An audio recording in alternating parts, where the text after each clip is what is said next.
আকর্ষণীয় দেখতে ফুলের টব তৈরি করেছি কেকের মাধ্যমে। আসসালামু আলাইকুম এভরিওয়ান।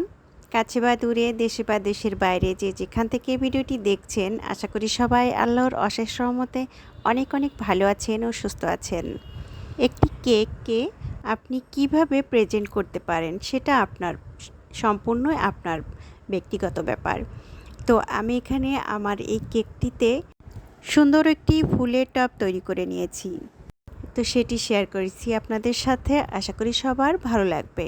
আর ভিডিওটি যদি ভালো লেগে থাকে তাহলে প্লিজ একটি লাইক, কমেন্ট ও শেয়ার করতে ভুলবেন না। আর যারা ইউটিউব থেকে দেখছেন তারা প্লিজ আমার চ্যানেলটি সাবস্ক্রাইব করে দিবেন আর পাশে থাকা বেল আইকনের অল নোটিফিকেশন অন করে দিবেন। দেখতে পেরেছেন এতক্ষণে আমি একটি ডল কেকের মোল্ডে কেকটি বেক করেছি। ছোট্ট করে একটি কেকের বেস তৈরি করেছি, খুব বড় না। তো সেই কেকটি আমি সুন্দরভাবে ডেকোরেশন করেছি, ফ্রস্টিং করে নিয়েছি, চকলেট গানাশ, চকলেট ক্রিম আর সুগার সিরাপ, এগুলো যেগুলো দিতে হয় সেগুলোই দিয়েছি। তারপরে শেপ তৈরি করে নিয়েছি একটি টবের। ডল কেকের নিচটা কিন্তু একটু সরু হয়, সে কারণেই টবের যেরকম সাইজটা অনেকটাই তেমন এসেছে। এরপর টবের একদম নিচ বরাবর কিছুটা ঘাস নজেল দিয়ে ঘাস তৈরি করার চেষ্টা করেছি, যাতে মনে হয় যেন একদমই ঘাসের উপরে একটি টব বসে আছে।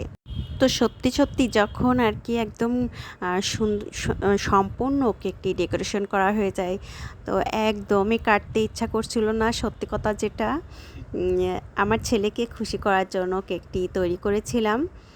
ছেলে তো খুব পছন্দ করেছে।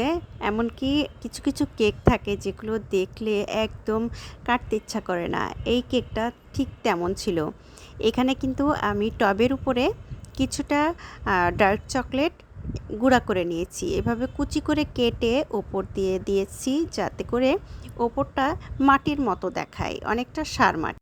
আর এই ডেকোরেশনটা করার সময় আমি কিন্তু সত্যি সত্যি বলছিলাম যে এবার আমি একটু সার মাটি দিয়ে দিব, যার কারণে আমার ছেলে আমার দিকে তাকাচ্ছে, মনে হচ্ছে যেন ও ভাবছে সত্যিই আমি সার মাটি এনেছি কেকের উপরে দিয়ে দিব। এটা ভেবে ওর চোখের এক্সপ্রেশন তো একদম অন্যরকম। তারপরে ডার্ক চকলেটের গুঁড়া দেখে বুঝতে পারে যে হ্যাঁ, আমি এটা সার মাটি হিসেবে ব্যবহার করেছি। তো এটাই ছিল কেকের ফাইনাল লুকটা। আমার কিন্তু সত্যিই মনে হচ্ছিল শুধু দেখতেই থাকি কেকটা, এত ভালো লাগছিল দেখে। আপনাদের মতামত অবশ্যই কমেন্টের মাধ্যমে আমাকে জানাতে ভুলবেন না। তো ভিডিওটি আজকের মতো এ পর্যন্তই রাখবো। ভালো থাকবেন, আল্লাহ হাফেজ।